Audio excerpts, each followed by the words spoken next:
یہ خاموشی ختم کریں. آپ تو ایسا لگ رہا ہے کہ شاید یہ طے کر کے بیٹھے ہیں کہ ہمیں بولنا ہی نہیں ہے. ابھی تو یہ ابتدا کا معاملہ ہے. آپ دیکھ رہے ہیں عظیم عظیم خطبہ، عمدہ شعراء اسٹیج پر جلوہ وار ہیں. انشاءاللہ یہ اپنے آپ کے سینوں کو باغ باغ کر دیں گے. جی ایسے ایسے شعراء ہیں انشاءاللہ. آپ حضرات جب سنیں گے تو آپ کی روح کے اندر تازگی پیدا ہوگی. ایسے ایسے خطیب اسٹیج پر ہے الحمدللہ. جب وہ آپ کے سامنے خطاب کریں گے تو ایسا لگے گا کہ قرآن پاک کی تفسیر ہو رہی ہے. یہ تو ابھی ابتدا کا معاملہ ہے. آپ اتنی جلدی اتنے خاموش ہیں کہ درود شریف پڑھنے تیار نہیں، سبحان اللہ کہنے تیار نہیں، تو ایسے کام چلے گا کیسے؟ یہ رشتہ محبت کچھ اس طرح نبھاؤ، یہ رشتہ محبت کچھ اس طرح نبھاؤ، کچھ ہم قدم بڑھائیں کچھ تم قدم بڑھاؤ. ہم بھی بولیں اور آپ بھی بولو.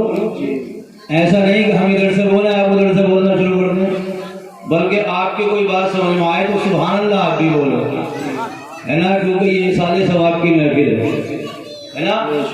بولو زور سے سبحان اللہ، اور زور سے بولو یا رسول اللہ. ماشاء اللہ. جو جذب کے عالم میں نکلے لبی مومن سے وہ بات حقیقت میں تقدیر الہی ہے.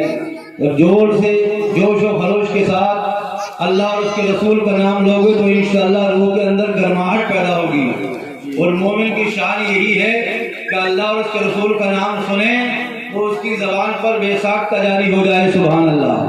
اور سے کہیے سبحان اللہ. سبحان اللہ. برادران اسلام، ابھی آپ حضرات ہمارے امام و خطیب حضرت مولانا حافظ و قاری محمد اویس رضا سے ماشاءاللہ تقریر بھی سماعت فرما رہے تھے اور نعت پاک بھی سن رہے تھے.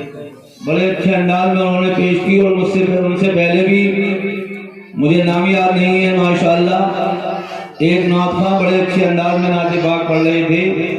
اور بھی اسٹیج پر کافی شعراء ہیں الحمدللہ. انہی کے ساتھ ساتھ عمدۃ الخطبہ حضرت علامہ مولانا محمد ناظم صاحب اللہ مصباحی وہ یہ مائک پر انشاءاللہ آپ کے سامنے آئیں گے تو آپ کو خود اندازہ ہو جائے گا کہ انشاءاللہ اب ہمیں بولنا چاہیے.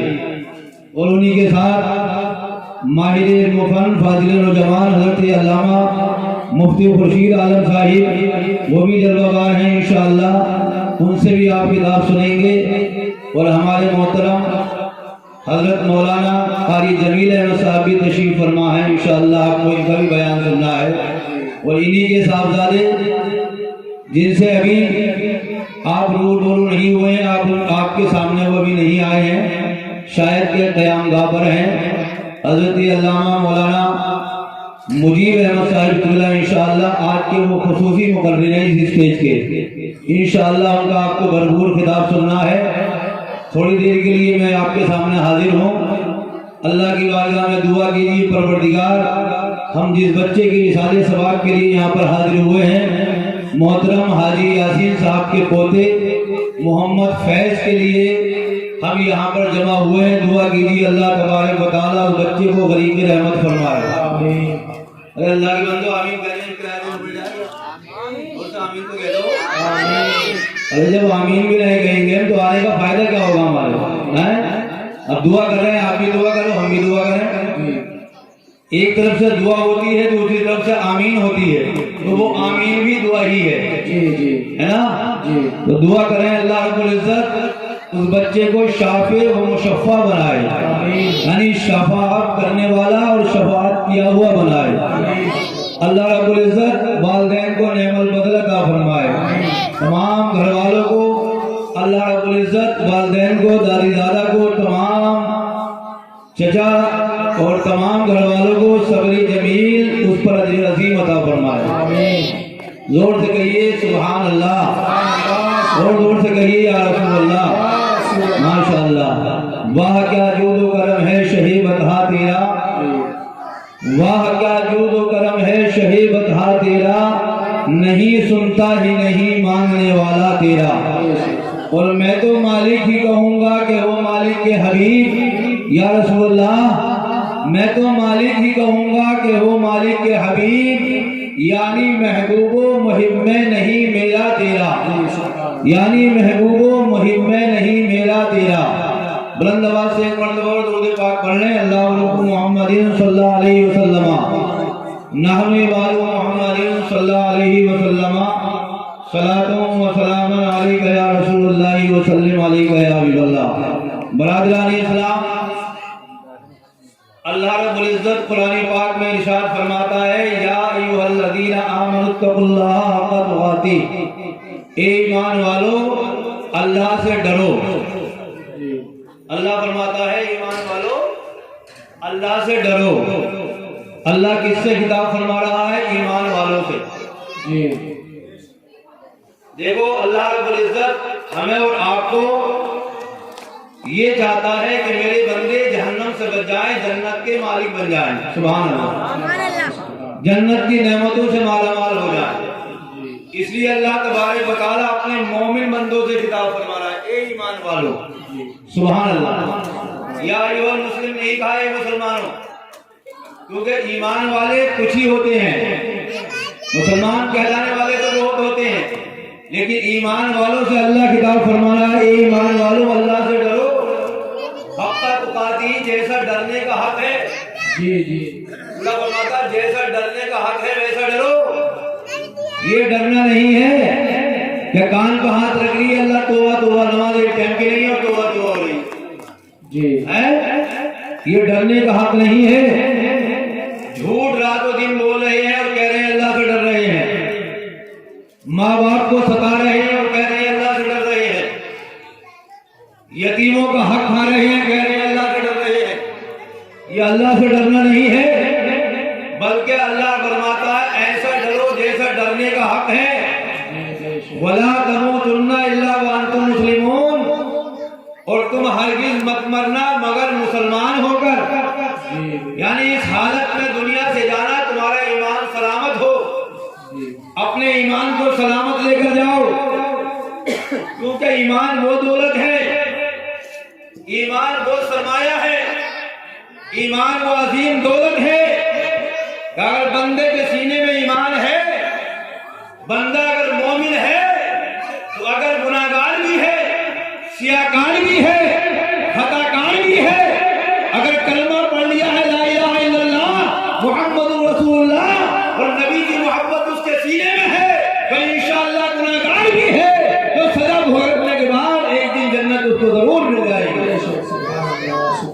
اگر گناہگار بھی ہے وہ اللہ تبارک و تعالیٰ اس کو جنت دے گا، اگر اپنی رحمت پر آ جائے تو بغیر حساب کے بھی معاف فرما دے۔ وہ حساب لینے لگے، پروردگار اگر حساب لینے لگے تو گناہ کی سزا دے کر کے جنت میں داخل فرمائے گا، اور اگر ایمان سلامتی کے ساتھ نہیں ہے، ایمان کے ساتھ نہیں مرا ہے، مومن ہو کر نہیں مرا ہے، اس کو ہمیشہ ہمیں جہنم میں رہنا ہے۔ بخشش کا کوئی مطلب ہی نہیں ہے، اس کو ہمیشہ ہی جہنم میں رہنا ہے۔ برادران اسلام، اس لیے ایمان کی حفاظت کرو، اللہ تبارک و تعالیٰ سے ڈرو جیسا ڈرنے کا حق ہے۔ میرے پاک پروردگار کے پیارے نبی ارشاد فرماتے ہیں سبحان اللہ، حدیث پاک میں آتا ہے، زور سے کہہ دو سبحان اللہ۔ سبحان اللہ۔ اللہ کے رسول سرور کائنات تشریف فرما ہے، صحابہ کرام کا نورانی قافلہ ہے، صحابہ کرام کا نورانی جھرمٹ ہے۔ اللہ کے نبی نے ارشاد فرمایا میرے جانثارو تم موت کو کتنا قریب سمجھتے ہو؟ نبی فرماتے ہیں تم موت کو کتنا قریب سمجھتے ہو؟ ایک صحابی کھڑے ہوئے، یا رسول اللہ علیہ الصلوۃ والسلام، فدا کا امی و ابی، آقا میرے ماں باپ آپ پر قربان، مصطفیٰ میں موت کو اتنا قریب سمجھتا ہوں کہ ظہر کی نماز پڑھ کر یہ سوچتا ہوں عصر کی پڑھنے کا موقع ملے گا یا نہیں ملے گا۔ یہ کون کہہ رہے ہیں؟ نبی کی بارگاہ میں ایک صحابی، سبحان اللہ، زور سے کہو سبحان اللہ۔ صحابی نبی کی بارگاہ میں عرض کرتے ہیں یا رسول اللہ میں موت کو اتنا قریب سمجھتا ہوں کہ ظہر کی نماز پڑھ کے عصر کی نماز پڑھنے کا موقع ملے نہ ملے یہ سوچتا ہوں۔ دوسرے صحابی کھڑے ہوئے، یا رسول اللہ علیہ الصلوۃ والسلام میں موت کو اتنا قریب سمجھتا ہوں کہ عصر کی نماز پڑھنے کے بعد سوچتا ہوں مغرب پڑھنے کا موقع ملے گا یا نہیں ملے گا۔ اللہ اکبر۔ ایک صحابی کھڑے ہوئے، یا رسول اللہ علیہ الصلوۃ والسلام، میں موت کو اتنا قریب سمجھتا ہوں، 2 رکعت نماز کی نیت باندھتا ہوں اور سوچتا ہوں سلام پھیرنے کا موقع بھی ملے گا یا نہیں ملے گا۔ میں موت کو اتنا قریب سمجھتا ہوں۔ اب میرے نبی کا فرمان سنو، سبحان اللہ، اور سے بول دو سبحان اللہ۔ ارشاد فرماتے ہیں میرے جانی سارو، تم میرے ساتھ رہتے ہو، میری صحبت میں رہتے ہو، میری سنگت میں رہتے ہو، اور موت کے تعلق سے اتنی لمبی لمبی امیدیں باندھے ہوئے ہو، ظہر پڑھ کے عصر کے بارے میں سوچتے ہو، عصر پڑھ کے مغرب کے بارے میں سوچتے ہو، نیت باندھ کے سلام پھیرنے کے بارے میں سوچتے ہو۔ میرے آقا ارشاد فرماتے ہیں میں موت کو اتنا قریب سمجھتا ہوں، ایک طرف کو سلام پھیرا، داہنی طرف کو نماز کا سلام پھیرا، اور سوچتا ہوں بائیں طرف کو پھیرنے کا موقع ملے گا یا نہیں ملے گا۔ میں موت کو اتنا قریب سمجھتا ہوں، اور تم ہو کہ میرے ساتھ رہ کر کے اتنی لمبی لمبی امیدیں رکھے ہوئے ہو۔ اللہ اکبر۔ یہ نبی کائنات صلی اللہ علیہ وسلم کا ہمارے لیے پیغام ہے، ہمارے لیے نصیحت ہے۔ برادران اسلام، اس لیے کہ ہم مرنا ہم سب کو ہے، ایک دن دنیا سے ہم سب کو جانا ہے۔ ہمیں چاہیے کہ ہم موت کی تیاری کریں اور ان موتوں سے عبرت حاصل کریں، ان پر صبر اختیار کریں۔ اللہ کے نبی حضرت داؤد علیہ السلام، سبحان اللہ، زور سے کہیے سبحان اللہ۔ حضرت داؤد علیہ السلام کو اللہ نے یہ معجزہ دیا کہ آپ لوہے کو ہاتھ میں لے لیا کرتے تھے تو موم کی طرح وہ ملان ہو جاتا تھا، پگھل جاتا تھا۔ سبحان اللہ، یہ اللہ کے نبی کا معجزہ۔ داؤد علیہ السلام لوہے کو ہاتھ میں لے کر دباتے تھے تو موم کی طرح پگھل جاتا تھا، یہ اللہ کے نبی کا معجزہ تھا۔ سبحان اللہ۔ وہی پیغمبر، ان کے بیٹے کا انتقال ہوتا ہے، بیٹے کا انتقال ہوا، چہرہ مرجھا گیا، سر جھکا ہوا ہے، آنکھوں سے آنسو نکل رہے ہیں، لیکن چیخ و پکار کچھ نہیں ہے، آہو فغاں کچھ نہیں ہے۔ آج ماں اور بہنیں ہماری عبرت حاصل کریں، اللہ کے نبی کے اس تاریخی بیان سے عبرت حاصل کریں۔ آج ہم آہو فغاں کرتے ہیں، موت پر چیختے اور چلاتے ہیں۔ برادران اسلام، اللہ کے نبی کی حدیث پاک ہے کہ موت پر نوحہ کر کے رونے سے یا چلا کر رونے سے مرنے والے کو تکلیف ہوا کرتی ہے، مرنے والے کو تکلیف ہوتی ہے، اور اس کے لیے دعا کرنے سے اللہ تبارک و تعالیٰ مرنے والے کے درجے بلند کر دیا کرتا ہے۔ برادران اسلام، اللہ کے نبی حضرت داؤد علیہ السلام کے بیٹے کا انتقال ہوا، سر جھکا ہوا ہے، آنکھوں سے آنسو نکل رہے ہیں، چہرہ اداس ہے۔ اللہ تبارک و تعالیٰ کو اپنے نبی کی ادا پسند نہ آئی، اللہ تبارک و تعالیٰ کو اپنے پیغمبر کی یہ ادا ایسی بھائی کہ اللہ تبارک و تعالیٰ نے حضرت جبریل علیہ السلام کو بارگاہ میں بھیج دیا، اے جبریل جاؤ میرے پیغمبر سے پوچھو کہ اپنے بیٹے کی طرح پیار دنیا میں کسی اور چیز سے بھی ہے؟ جتنا پیار بیٹے سے کرتے ہیں اتنا پیار کسی اور چیز سے بھی ہے؟ دنیا میں کوئی ایسی چیز ہے جو بیٹے کے مقابلے میں سمجھتے ہیں اس کو؟ حضرت جبریل علیہ السلام پیغمبر داؤد علیہ السلام کی بارگاہ میں حاضر ہوئے۔